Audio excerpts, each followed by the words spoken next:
Tulsi Gabbard is suing Hillary Clinton for her slanderous comments, insinuating that Tulsi is being groomed by the Russians. But she should add two more to that list: MSNBC and Reid. Watch this. I think the challenge that Tulsi Gabbard is having is that you can feel that way about the Iraq War, as I definitely did, but also find it odd that the way she talks about regime change wars is exactly the same way that Russia talks about them. Right. She uses this language that feels straight out of kind of the Kremlin. Sure. It is odd. Yeah. And that she went to see Bashar al-Assad and cannot take away from her interaction with him or her observation of him that he is a criminal who is not just hurting random people. He's hurting his own people. The fact that she couldn't call him a war criminal is stunning. That you can't see what he is also a weird Kremlin-y view that she has of the world that makes her an odd fit for a party of Democrats. I'm not sure what it is she's doing. He's Bashar al-Assad. Exactly. This is not a neutral character on the world stage. He is a palpably evil character. And the fact that she doesn't have an opinion on that is weird. So I think it's a weird place for her to be in the Democratic Party. What Reid is asserting should be a crime. This is the exact definition of slander, to harm someone's character. Tulsi should sue her to insinuate that Tulsi is somehow an asset for the Russians by saying that her talking points are odd or weird or sound like they're straight out of the Kremlin. Kremlin talking points, let's just talk about that for a minute. What exactly are Kremlin talking points? You mean the talking points that marched the Russians into war against Adolf Hitler, where they lost 20 million of their own to defeat the Nazis? Those talking points? Oh, you mean the talking points where they said that the invasion of Iraq was a mistake when they were actually against the Iraq War? That same Iraq War that all of us say, that was a mistake. You mean those Kremlin talking points? Or what about when they decided to remain strictly neutral in the war between Iraq and Iran? Meanwhile, while we were giving Iraq, Saddam Hussein, chemical weapons to use to gas Iranians. Those Kremlin talking points? Or how about the Kremlin talking points that have sent the Russians into the Middle East to defeat ISIS? Are those the talking points we're talking about? Because I'm a little confused. But in this country, if you are critical of our foreign policy and if you speak out against the military-industrial complex, you are smeared as anti-American. And worse, the country has painted those who speak up against endless war and who prefer diplomacy, such as meeting with Bashar al-Assad or Kim Jong-un, as Russian assets. So think about that for a minute. Peace and diplomacy are now Russian talking points. So what does that say about us?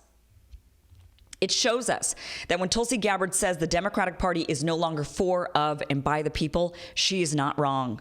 Democrat after Democrat, leader after leader, media personality after media personality have taken the only candidate brave enough to stand up to the war industry, and they have committed character assassination.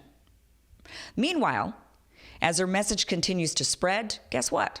It actually resonates with the American people.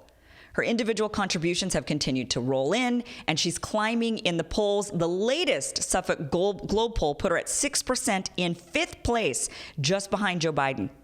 So you see, when Gabbard says the Democratic Party, the very establishment who follows Hillary Clinton blindly and who have accused a military vet and sitting congresswoman of being a Russian asset for speaking out against war, is no longer for, of, and by the people, her continued donations and climbing in the polls show she is not wrong. The American people agree with her. MSNBC, Reid, and Hillary Clinton should be ashamed of themselves, but even more so, they should be sued. Tulsi should sue them all for their incredulous assassination of her character. Democrats are willing to impeach a president, a sitting president, for his uncouth conversations and tweets, yet they don't hold themselves in check for their own damaging language. Language that has kept us in perpetual war for nearly 20 years now, longer if you go way back. And the latest estimation is that the last 20 years, it's now cost us 800,000 lives. 800,000 lives have been lost due to our endless war policies. If that isn't impeachable behavior, I don't know what is. And when Joy Reid sits there and says that this is an evil character who is a bad actor on the world stage, that he is responsible for the death of his own people, what do you call our endless war policies? What do you call that, Joy? It is time for change, but it's also time that we held them accountable. The media and our politicians, we need to hold them accountable for their complicit behavior in these crimes. They have blood on their hands, the blood of nearly 1 million people, for perpetuating war in this country and for smearing and slandering anyone who comes out against the big war machine. They are responsible, and we, the American people, should maybe hold them accountable for it. Maybe Tulsi shouldn't just be the only one suing, but maybe we should. Maybe we should start a class action lawsuit and go after them for their complicit behavior in these crimes of death. Of death. It is time for change. Tulsi Gabbard has been brave enough to stand up to this war machine and to say enough is enough.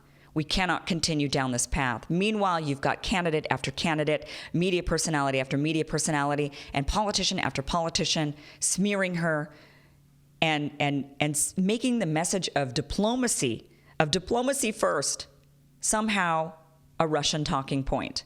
That is a crime. That in and of itself is a crime. Tulsi Gabbard should sue, and maybe we should all join in on that.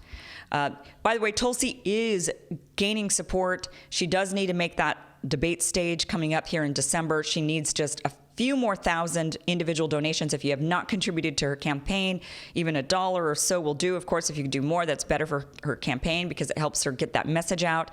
You can go to her website. I believe it's tulsi2020.com.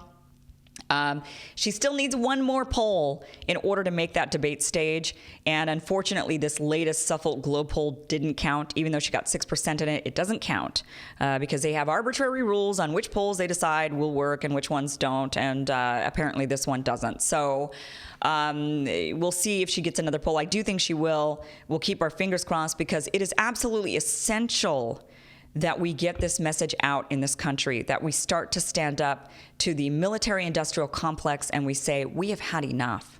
We have had enough.